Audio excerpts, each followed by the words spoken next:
Doris Day was often described as the girl next door.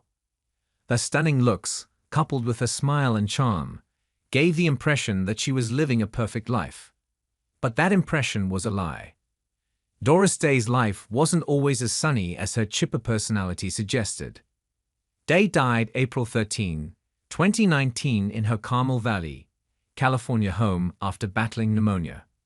She was 97 years old and all alone. She may have rose to fame with films like Calamity Jane, Love Me or Leave Me, and Pillow Talk, but friends revealed all she really wanted to be was a good wife. Doris has been an incredibly successful actress and singer, a source told the National Examiner in March 2019. She's recorded 800 hit songs and appeared in 39 films. But her biggest regret is that she never found the one, and she could never understand why. She did, however, go through plenty of men in her search, marrying 4 times, all ending in disaster. Her laundry list of loves reads like a who's who of classic Hollywood, and includes Jack Carson, Burt Reynolds, and even Ronald Reagan. Some of Day's supposed loves would in reality go on to verbally and physically abuse her, and even steal her money right from under her nose. She survived a horrific car accident that cut short her career as a child dancer. Day was a distinguished child dancer in her hometown of Cincinnati, Ohio, before a tragic car accident cut her career short in 1937 at the age of 15. The actress was driving with friends when a train struck their car twice, shattering her right leg. Day speaks about it in her book, saying that at first she didn't feel the extent of her injuries. Day recounts climbing out of the car and discovering that her legs couldn't hold her up before she dragged herself to the side of the road. After she saw she bled, the former dancer examined her leg until her fingers came to the sharp ends of the shattered bones protruding from my leg, adding that she then passed out and woke up in the hospital.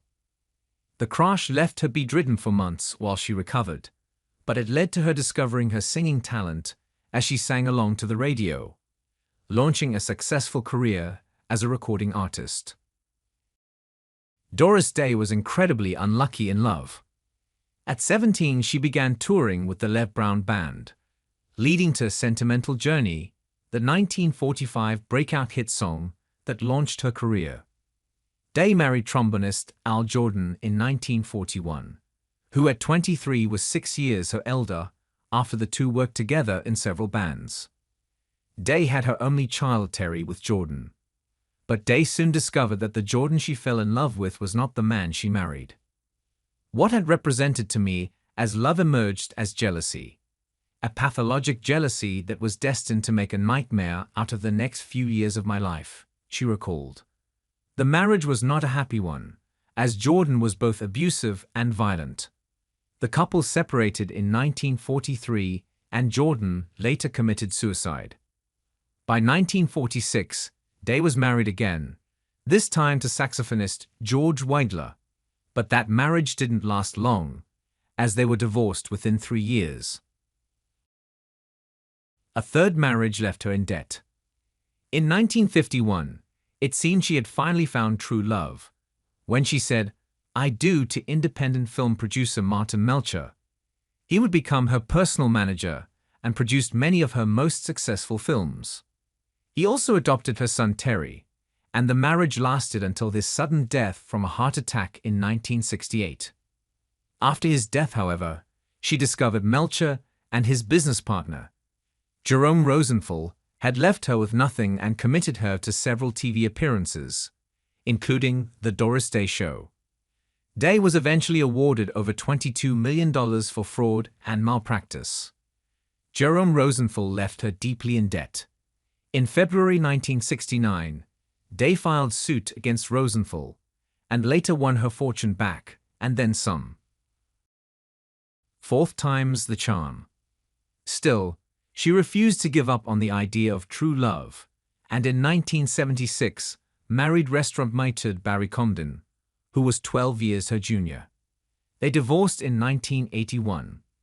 Friends revealed in the National Examiner in 2018 the great forbidden love of her life was with actor Patrick O'Neill, who appeared in several episodes of her television series, The Doris Day Show in the 1970s, and was a married man. She was also close friends with then-closeted actor Rock Hudson. Her son was connected to the Manson family murders. Doris Day's son, Terry Melcher, had a surprising connection to Charles Manson, and it's actually only thanks to his mother that he avoided a death as gruesome as Valley of the Dolls star Sharon Tate. According to Good Vibrations, Dennis Wilson of the Beach Boys initially met the fame-hungry Manson in 1968 and began taking him to industry events where he met Melcher, a record producer. At one point, the incredibly generous Wilson decided that he wanted to distance himself from Manson, so the man began targeting Melcher for a recording contract. Melcher even let Manson audition for him, yet he was ultimately unimpressed, kicking the criminal to the curb. Unfortunately for Melcher, Manson once saw where the producer lived, at Cielo Drive, in Los Angeles. According to Day's autobiography, Doris Day, her own story, 1968 was also the year her third husband, Marty Melcher, died. Terry, who Marty adopted, was incredibly affected after his passing, both emotionally and financially, as his father's shady business deals with his lawyer also left Terry broke. Day, who had moved out of her shared home with Marty since it brought back heartbreaking memories, asked her son to move into the beach house as a means to look after it from preying vandals in the area. Just like that, Terry moved out of Cielo Drive in 1969, making way for Tate, who took up residence alongside her husband, Roman Polanski, and subsequently became the accidental target of the Manson murders. More heartbreak. Tragedy struck again where the actress' son, musician Terry Melcher, died on November 19, 2004, after losing his battle with melanoma. He was 62, and Day's situation went from bad to worse just 11 days later when a car crash occurred near her property, and the victim ended up suing Day. The two later settled. Doris' incredible legacy. Doris pretty much retreated from the spotlight in her later years, but she left behind a legacy that far surpasses any of that relationship drama. Doris received the highest civilian honor in the U.S., the Presidential Medal of Freedom, in 2004, which was presented to her by former President George W. Bush. Then, in 2011, she was honored with the Los Angeles Film Critics Association Career Achievement Award. Day will also be forever remembered for her contributions to the Doris Day Pet Foundation, which was later renamed the Doris Day Animal League. Doris Day's death and aftermath. After Day's death, a rift opened between her friends and family members who accused one another of mistreating the legendary star. Ryan Melcher, her only grandson, posted on Facebook the claim that Doris' longtime manager, Bob Bashara, had essentially banned him from seeing his aging grandmother. It was also shocking because up until then Ryan had previously never spoken publicly about his actress relative. Ryan, who works as a real estate agent in his grandmother's hometown of Carmel by the Sea.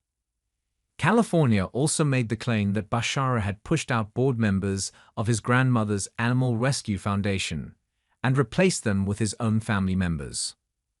Doris was a very trusting person, and this led to her being manipulated all throughout her life. It seems as if this pattern only continued after her death.